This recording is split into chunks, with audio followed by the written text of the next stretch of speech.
Hey everybody, Aaron Bishop here with another Bishop's Blurb. Today I wanted to address one of the more challenging stories that we find in the Bible. A story that we can find in 2 Kings chapter 2, verses 23 through 25. And he went up from there to Bethel, and while he was going up on the way, some small boys came out of the city and jeered at him, saying, "Go up, you bald head! Go up, you bald head!" And he turned around, and when he saw them, he cursed them in the name of the Lord. And 2 she-bears came out of the woods and tore 42 of the boys. From there he went on to Mount Carmel, and from there he went on to Samaria. That seems rather egregious, doesn't it? Some small boys mocked a prophet, and the result of this mere mockery was that 42 of them were torn apart by bears. What the heck is going on here?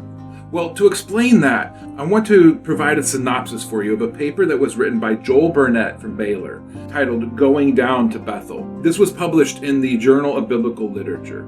So in 2 Kings 2 verse 2, we read Elisha and Elijah going down from Gilgal to Bethel. Now, if we actually understand the geography of Israel, we know that going from Gilgal to Bethel is not a descent, it is an ascent. You have to go up the mountain to get to Bethel. So why is it that in 2 Kings 2 verse 2 it says that they went down to Bethel from Gilgal? If you look back on the history of Israel in 2 Kings chapter 12, the kingdom split and Jeroboam became king of the north. When this happened, he set up 2 temples in Israel, one in Dan to the far north and one in Bethel to the far south. And in these temples, he set up golden calves for the people to come and to worship, claiming that they were the Lord, the God of Israel. And so we see here a convention that is found actually throughout the Old Testament. Going up and going down, they're not always descriptions of ascent or descent or north or south. Rather, they're descriptions of approaching near God, going up, and walking away from God, going down. We see this even today. When a Jew moves to the land of Israel, they are said to be making aliyah. Aliyah is based on the word Allah, which is the word for going up in this passage. They're going up to Jerusalem regardless where in the world they're coming from. Going to Jerusalem is seen as moving closer to God, and so they're going up to Jerusalem. So now let's look at these kids, these children. The word translated as little children in this passage are the words na'ar katon, and little children is the technical meaning for these words. But it is not limited to this definition. For example, we find Joseph called a Na'ar in Genesis chapter 37, and we know he was around 17 years old. In 1 Kings 3 verse 7, we find Solomon described as a Na'ar, but if we do the math and everything that happened, we find out that Solomon was around the age of 20, and yet he's being called a Na'ar. And there are other examples of this usage throughout Scripture. In verse 24 then, these children are called Yaled, which means simply child. But again, we find in 2 Kings chapter 12, Rehoboam's advisors were called children, Yaled. In the chapter, Rehoboam went to the elders to get their advice, and then he went to his advisors, the youth that he had grown up with, and they are called children. But again, we know Rehoboam is nearly 40 years old when he took the throne, and yet his advisors that he grew up with are called Yaled. Instead, the word is being used as a contrast to the old men, the same way we find it used in this chapter, where they are calling him old, and in turn, they are being called children. All this to say that the words Yaled and Na'ar, they're not always literal descriptors of the person that's being addressed.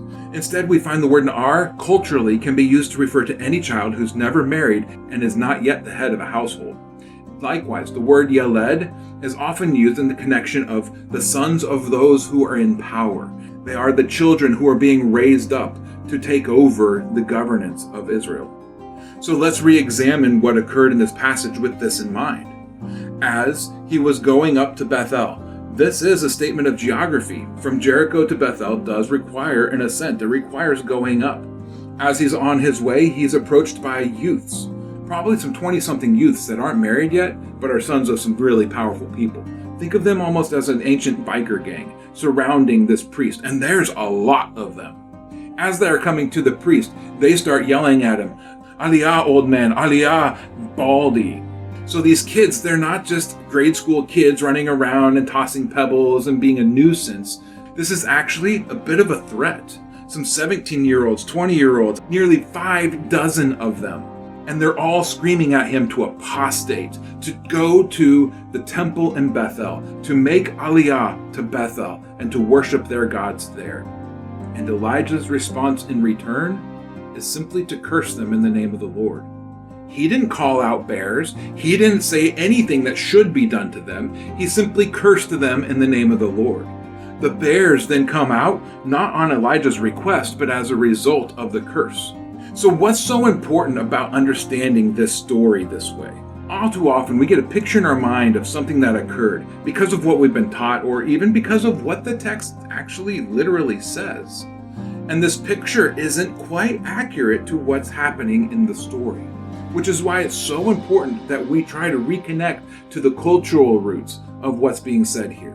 If we didn't know that ascending, going up, and descending, going down, are statements of approaching God or moving away from God, if we didn't know that the word na'ar is used for men up to the age of 20 or later, and that yaled, child, is used of any son of a household that has power in the land, if we didn't know any of these things, then yes, we land on the story that Elijah had bears tear apart 42 grade school children. But when we understand all of this context and the language of the text, we get a completely different picture. And all it took to get to this new understanding was to simply examine some words and their usage in the Hebrew Bible.